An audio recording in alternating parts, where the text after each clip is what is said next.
Chapter 25, R.A.F. Manby and Kinloss, Journey to Gibraltar. It was beautiful June weather when I drove up to R.A.F. Manby in Lincolnshire. Here I was to spend a week or so on ground school preparatory and 4 weeks flying on the Vickers Varsity twin-engine trainer aircraft.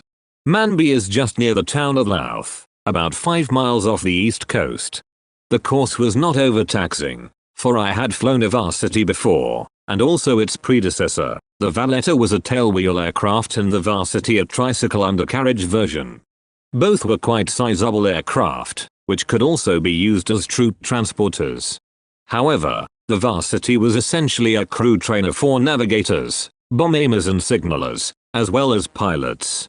I teamed up with an old and very experienced coastal pilot, Flight Lieutenant Archie Kinch. The idea was that one flew as a pair, with an instructor on the dual sorties, and mutually, on solo flights. Archie was one of the smoothest pilots I ever flew with. Although a big chap, he possessed a beautiful pair of hands. I noticed that he always seemed to have plenty of time to handle the aircraft, even when practicing emergencies. He and I were both keen golfers, and this meant that we could arrange our flying early, if possible, and then shoot off for a round of golf. We used to drive about 25 miles up to a very lovely coastal links course outside the seaside resort of Cleethorpes. One of the members there was an old boy, over 70 years of age, who worked in the club professionals shop. Jokingly, the members called him the assistant pro. He would join us some evenings, carrying a small bag with about 5 clubs in it.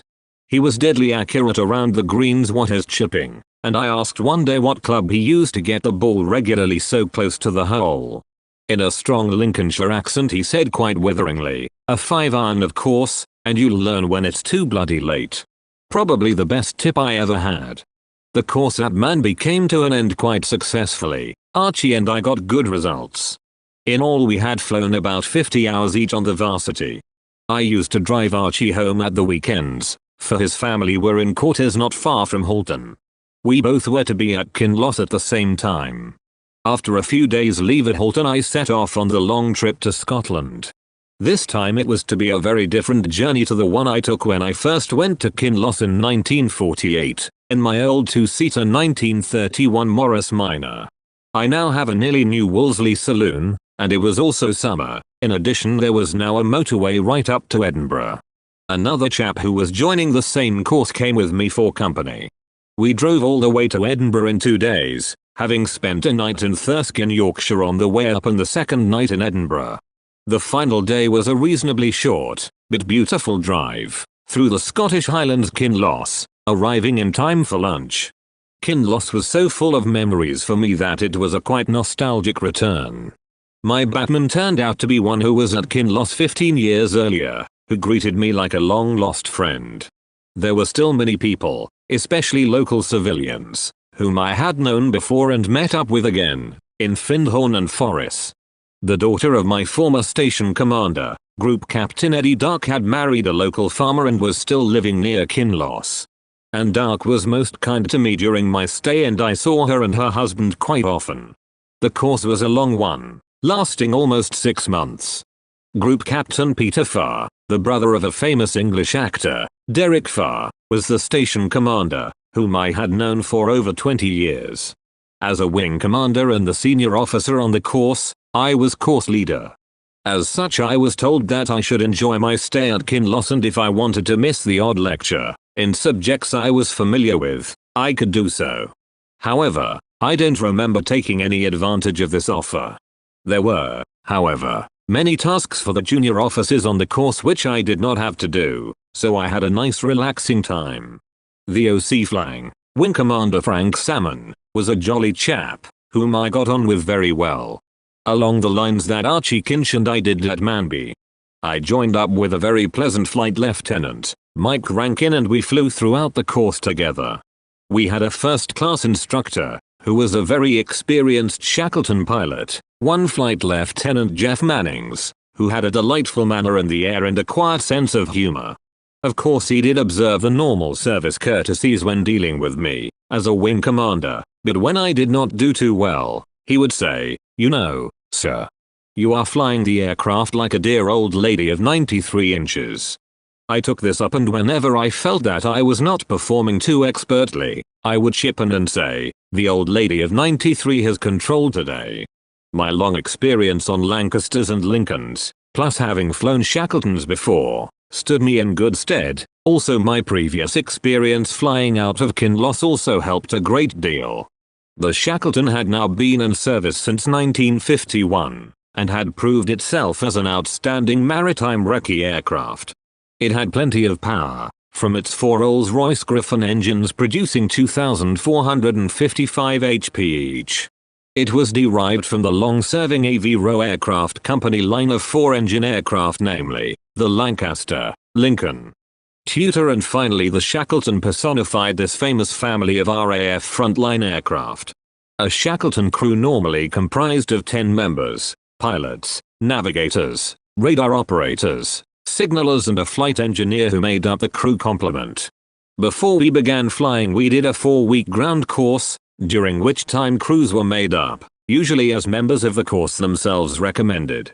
Without boasting, I knew I was in some demand, firstly, because I was pretty experienced, and, secondly, because I was going to the plum posting of Gibraltar.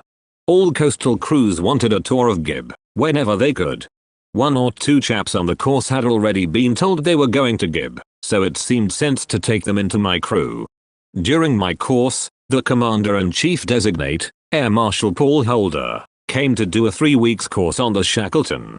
Naturally, as one of his future squadron commanders, he seemed inclined to socialize with me. We used to have long chats about the role of coastal, our aircraft, and many other matters of mutual concern. Paul Holder was also an old Bomber Command squadron commander, so we also had that in common. Furthermore, he was a keen golfer, so during his stay, he and Peter Farr, the station commander, and I played as often as we could, usually, at the magnificent championship course at Snaim. This great championship links was about 10 miles from Kinloss, along the coast towards Inverness. Whilst I was at Kinloss, we took part in a big NATO maritime exercise over the sea areas of the north of Scotland and Norway and into the Baltic. We were detached to R.A.F Wick, which is right up near John O'Groats in Caithness, close to the very northern tip of Scotland. The weather was pretty poor in late September, and lots of mist caused cancellations of sorties. Earlier in the month, as Jeff Manning's crew, we had rehearsed in a formation of 4 Shackletons for a ceremonial fly-past, when the Queen opened the new Firth Bridge. This fly-past was eventually cancelled due to the thick mist over Edinburgh on the day. I well remember one sortie we did on exercise at Wick, carrying out a patrol off the northern coast of Norway. With the winter approaching, it was bitter weather, and as we flew up to the Arctic Circle, the sea was absolutely dead-like in appearance, a cold, lifeless grey. The sky was very overcast, and there just was no horizon at all, as we flew in low over the bleak sea. It was essential to fly completely with the use of the radio altimeter, for the sky and sea line just merged into one, what he called a greyout. We picked up one radar contact and flew an attack approach down to 50 feet when we just pulled up in time to fly low over the mast of Russian destroyer, snooping on the exercise fleet. In those days, the Russian ships were always spying on Allied vessels and aircraft. They had ELINT ships all over the place. ELINT standing for electronic interception, enabling them to mount a continuous listening watch on all Allied ships and aircraft radio messages. Whilst we were at Wick, the Queen Mother flew in on her way to her home near Thurso, in the far north coast. Wing Commander Salmon met her, and she showed great interest in what our detachment was doing at Wick, an airport usually very quiet. The locals in Wick, having had so many airmen at the airfield during the war, were delighted to have the R.A.F in town again, and the local pubs did a roaring trade and made us all very welcome. Especially after hours. Soon after our return from Wick, a significant phone call came, when I spoke to Gladys. I used to phone about every other night, but on this particular night Gladys told me that Valerie had met an NZRAF officer who was on a course in England, and that she wanted to tell me about him. When Valerie spoke to me, I immediately realized that a very serious relationship was about to take place. In the following months I came to know that my gut feeling on this was very accurate. Just before the end of the course at Kinloss, it was the normal pattern to fly an exercise called a Gibbox. This required a flight down to Gibraltar, carrying out various maritime tasks en route, on the 11-hour sortie. We then had 2 days in Gibraltar, before flying back direct to Kinloss. As we rounded the southern coast of Portugal and Spain and towards the Straits of Gibraltar, I got my first sight of Gib. From the air, this was to be my home for the next 2 years, and it gave me a good feeling as the sunlit rock came into view. The visit was extremely valuable to me, as it enabled me to meet my predecessor and his family. They invited me to dinner and to view what was to be our married quarter in February, when I was to take over the squadron. I was able to meet the station commander, and a number of the base and squadron officers. I liked what I saw, and the visit made me keener and more pleased than ever about the forthcoming posting. On the way back we flew at about 1,000 feet along the main shipping route from the Mediterranean to European ports. The number of ships en route was amazing, mostly tankers carrying oil from the Middle East.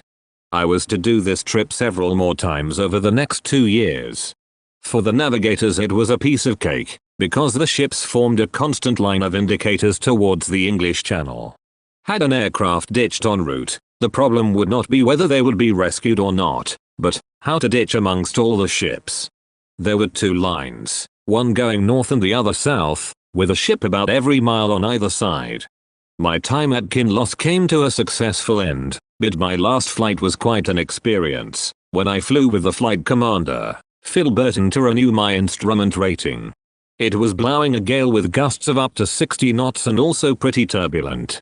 It was, of course, impossible to keep within the normal limits of airspeed, height and heading in such conditions. However, Phil gave me a pass, saying that I had handled the aircraft as well as anyone could in the circumstances. After the usual end of course parties and farewells, along with 2 companions who had been on the course with me, we set off on the long journey by road to Halton. The Dava Moor, a few miles from Kinloss, was covered with snow, as we made our way south to England through the snow-clad highlands. It was a fairly wet and wintry trip down through England, but at last I arrived at Halton.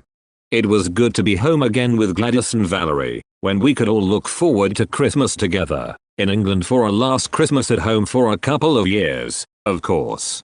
We still had all our old friends at Halton to share festivities with, but one new face was to join us. Flying Officer Sean Robinson, of the Royal New Zealand Air Force, was the boyfriend Valerie was so anxious for me to meet. He turned out to be an extremely nice young man, with a pleasant personality and very polite. It was very soon obvious to me that he and Valerie were very much in love. It also became clear that they would be considering marriage. Gladys liked him, so we all got on well together. It really had been a case of love at first sight. The problem was that we were soon off to Gibraltar, and also that he would be returning to New Zealand in a few months' time, at the completion of his course in England. When Sean asked me if he could marry Valerie, I agreed, but said that there remained the problem of our leaving for Gib. His course was due to end at Easter 1965, and Valerie wanted to stay in England. Gladys would have none of this, and in her usual common sense manner insisted on Valerie coming to Gib. First, this, she told Valerie, would test the strength of the relationship, but if she still felt the same way about Sean after a few months of separation, then we agreed they could get married in Gib. Both Sean and Valerie finally consented to this arrangement, albeit rather reluctantly. I was not due in Gib until the beginning of February. Meantime, I went to Coastal Command headquarters at Northwood, only about 30 miles from Halton, where I met various HQ officers and was briefed on my new duties. One event was of interest was that 224th Squadron was to be presented with a new Queen's colour in a few months' time. This was exciting news. After my state ceremonial, a colour presentation parade was no big problem, and I looked forward to it happening. Valerie was to have her 21st birthday on the 24th of January, and it was decided that she and Sean would make it an engagement party as well. We went to stay with our old friends the Cowisons in St. Ives, in Huntingdonshire. Valerie came with us and Sean stayed in a local hotel. We had a special double celebration dinner at a lovely old country inn near St. Ives. It was a lovely evening and we all thoroughly enjoyed this special day in Valerie's life. It was marked by the sad news of Winston Churchill's death. A few days later we set off by car on the long 1200-mile trip to Gibraltar, starting with the drive down to Dover to catch the cross-channel ferry to France. We then drove on to Paris. Arriving there in the late afternoon, Valerie was oblivious to the scenery and seemed lost in a lover's reverie.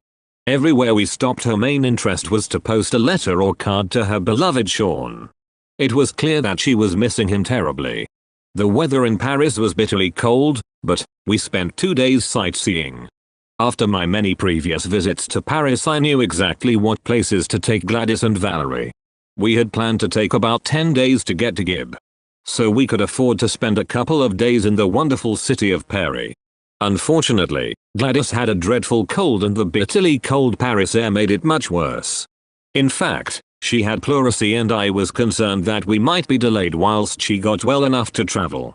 As we were traveling southwards towards southern France into warmer weather, she said she would brave it out.